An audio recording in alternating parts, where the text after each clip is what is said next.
चलो ध्यान दो, आगे क्वेश्चन नंबर 3 का है।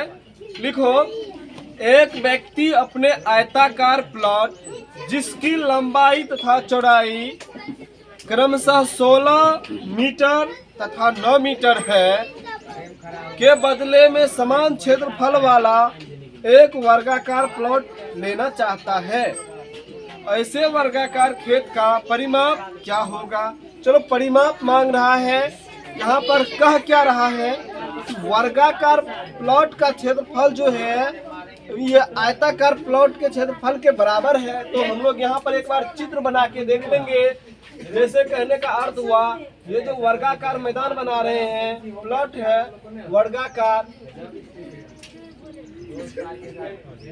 वर्गाकार प्लॉट है, इसी का क्षेत्रफल मान लेते हैं। माना वर्गाकार प्लॉट का क्षेत्रफल जो है ना, मान रहे हैं, मान लो कि ए है। इसी तरह ये जो आयताकार बना रहे हैं, आयताकार प्लॉट जो बनाए, इसका भी क्षेत्रफल तब ए ही होगा। कहने का अर्थ मेरा ये हुआ कि जितना इसका एरिया होगा उतना एरिया इसका भी होगा, इसीलिए ये दोनों आकृति आपस में बराबर होगा। जब ये दोनों बराबर है, बराबर एरिया का है, तो इस पर हम लोग बनाएंगे, लिखेंगे ये वर्गाकार मैदान या प्लॉटे लिखो। वर्गाकार प्लॉट का क्षेत्रफल क्या लिखेंगे? वर्गाकार 3 नंबर का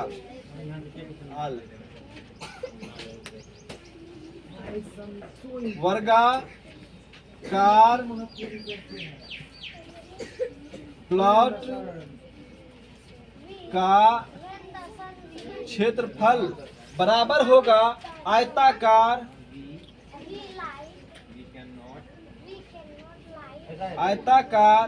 प्लॉट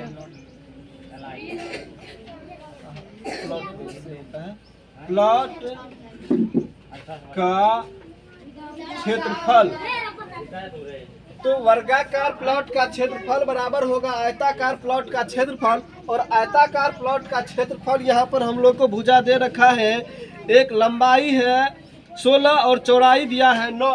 इसको हम लोग लिख सकते हैं, आयताकार प्लॉट का क्षेत्रफल बराबर होता है लंबाई गुना चौड़ाई। लंबाई गुना चौड़ाई, तो लंबाई दिया हुआ है 16, चौड़ाई दिया हुआ है 9, बराबर में हो जाएगा 16 गुना 9 होता है 144, लिख देंगे 144।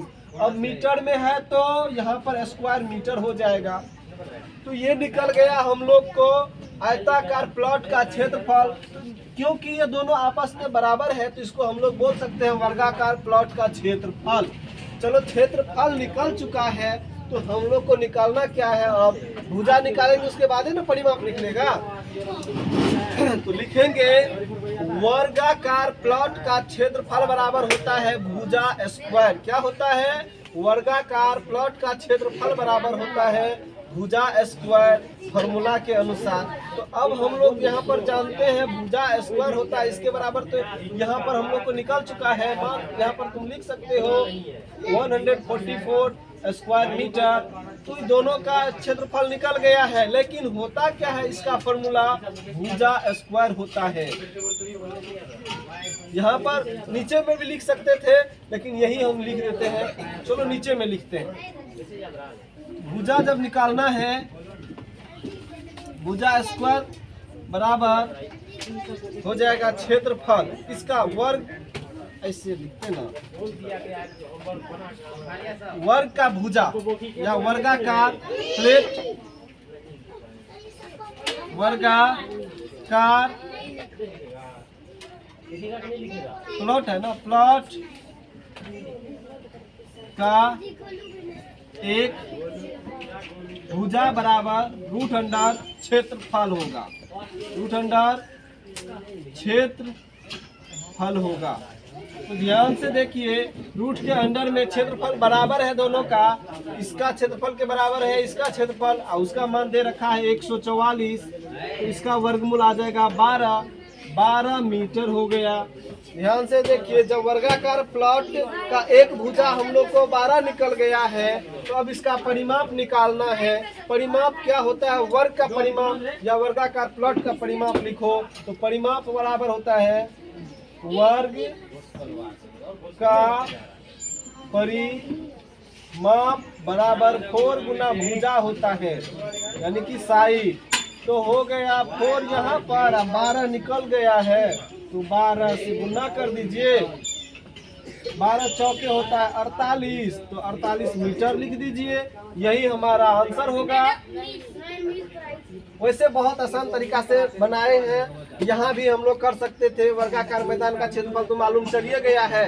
यहाँ पर भुजा स्क्वायर लिखते हैं, भुजा स्क्वायर यानी भुजा निकालना है तो उसको रूट को स्क्वायर को साइड भेज तो रूट में चला जाता, तो फिर यहाँ पर जो है क्षेत्रफल रूट में हो जाता। तो 144 का वर्ग निकाल लेते, 144 का जब वर्ग निकाल लेते तो हो जाता 12, और परिमाप निकाल देते तो 48 आ जाता। बहुत सिंपल तरीका से बनाया हुआ है।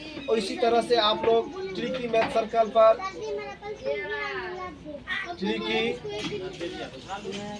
मैथ्स सर्कल चैनल को सर्च कीजिए, और सर्च करने के बाद सब्सक्राइब कीजिए, शेयर कीजिए, लाइक कीजिए। Thank you.